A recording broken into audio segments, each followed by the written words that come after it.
Hello, today we're going to be reading The War with Grandpa by Robert Kimmel Smith, Chapter 7, Bits and Pieces. I notice that my sentences are getting too long again. I'll write them shorter. About my dad. He started moving my things, from my room up to the guest room on the top floor, which is also the third floor. My toy cabinets, they are yellow Formica with white tops, 2 doors outside, 3 shelves inside, and all my good stuff was in them. All my board games, Monopoly, Stromatic, baseball, Clue, Carriers, Risk, Snakes and Ladders, all my crayons in a plastic box. Most of them were broken anyway. Old coloring books I use only when I am homesick. All my baseball cards were on top of the cabinets. In these shoe boxes, I have been saving them since I was 7. I have almost 2,000 baseball cards, counting extras. Then my mom moved my summer clothes upstairs into the closet in the guest room, my new room. I had to help my dad move my bookcase upstairs. First I moved my trophies. They go on top of the bookcase. I had 6 of them, all gold. They were baseball trophies from playing on my Beverly Boys Club teams. Since I was 6 years old, every kid who plays gets one. The other trophy was for a bowling tournament. I bowled a 96, my best score of all time. Let me be honest, every kid in the bowling tournament got one too. To move the bookcase upstairs, we first had to empty it. We put all my books on the floor first, all my encyclopedia brown books, on my great brain books, my whole collection of sports stories, and all my paper backs with baseball team records. My room began to look empty when we got it all upstairs. Then we moved my pictures from the wall and hung them upstairs. Hank Aaron hitting his 715th home run. Tom Sevier pitching the first astronauts on the moon. Some of my best drawings I made for school. Pretty soon my walls were naked. Now my room looked weird. It didn't look like my room anymore. Lying on my bed, I began to think it wasn't my room, like I didn't belong there. A few days before Grandpa came, we moved my dresser. First we took the drawers out, then we carried them upstairs one by one.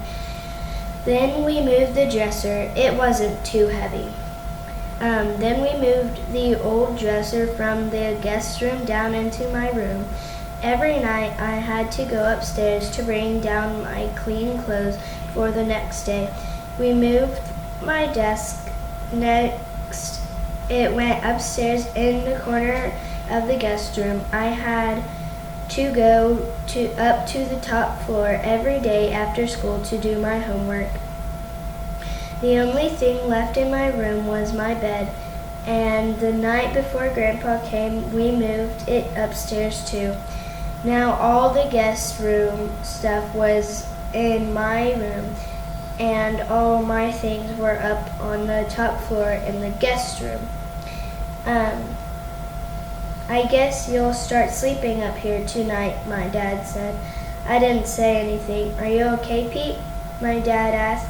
You look like you're going to cry any second. I won't cry, I said. I hope that was true. You'll get used to it, Dad said.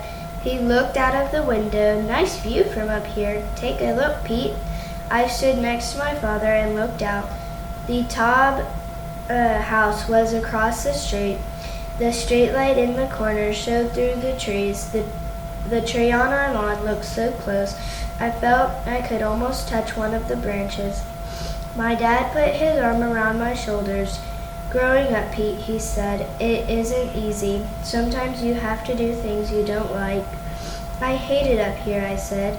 Dad sighed. "I know, but Peter, you mustn't ever let Grandpa Jack know that, or else he'll feel terrible, and believe me, he feels terrible already." I didn't say anything when Dad hugged me. I didn't even feel any better either. The last thing that was moved into the guest room was me. Chapter 8, Night Fright. I'm a little ashamed of this part of my story, but I have to tell the truth. Not only was I mad as a wet hornet about losing my great room, I was a little bit scared about sleeping upstairs too. I brushed my teeth and did my go-to-bed things on the top floor bathroom instead of the beautiful bathroom Jenny and I shared downstairs. I had this dinky, dim bathroom now. It was gross. The mirror was very old and had dark stains on it. The sink was very tiny and kind of yellow instead of being white, and the walls were dark old wood like some rough cabin in the woods. I went downstairs to my parents' bedroom and kissed Mom goodnight. On the way back upstairs, I peeked into my old room. It looked strange to see different furniture in there. Strange and kind of hurting. It was so scary to go upstairs to my room. The staircase leading to the top floor was a narrow and rickety. The steps were boar wood that creaked when you stepped on them, and there wasn't too much light, not like the steps leading to the second floor, which were covered with thick carpet and had a beautiful light fixture, so everything was plain as day. The hallway upstairs was spooky and a narrow little space that was very dark, with open doors to empty rooms that looked like black caves where someone could be hiding. I know that sounds silly, but that's what I was feeling. There was no boogeyman who waits in the dark to grab kids. I know that. But at 9 o'clock at night, in this dim little hallway with the floorboards creaking, you can get frightened, whether you know that or not. I kind of jumped into my new room and slammed the door shut fast, and just as fast jumped into bed and under the covers. I waited a while before I turned off my lamp. I was in no hurry for it to get dark, but finally I did it, and that turned out to be scary too. Like I said before, in my old room, I knew where everything was and how everything was. And there was nothing scary, but up here it was different. A light flickered on the ceiling and the wall, making shadows that jumped around, and a rustling noise came from outside the window, and something in the hallway made a sound. Was it a footstep outside my door? I may sound very brave just writing these things down so easily. The truth was, I was terrified out of my mind. The waving shadows of yellow light on the wall almost began to look like two black arms that could grab me. Be still, my heart, I whispered to myself, which is something my mom says sometimes. I feel like an idiot talking to myself, but I was the only company I had in that room. It's nothing, I said. I crossed my fingers, then I crossed my toes. Go to sleep, I told myself. Just close your eyes and fall asleep, and everything will be honky-dory. Ha!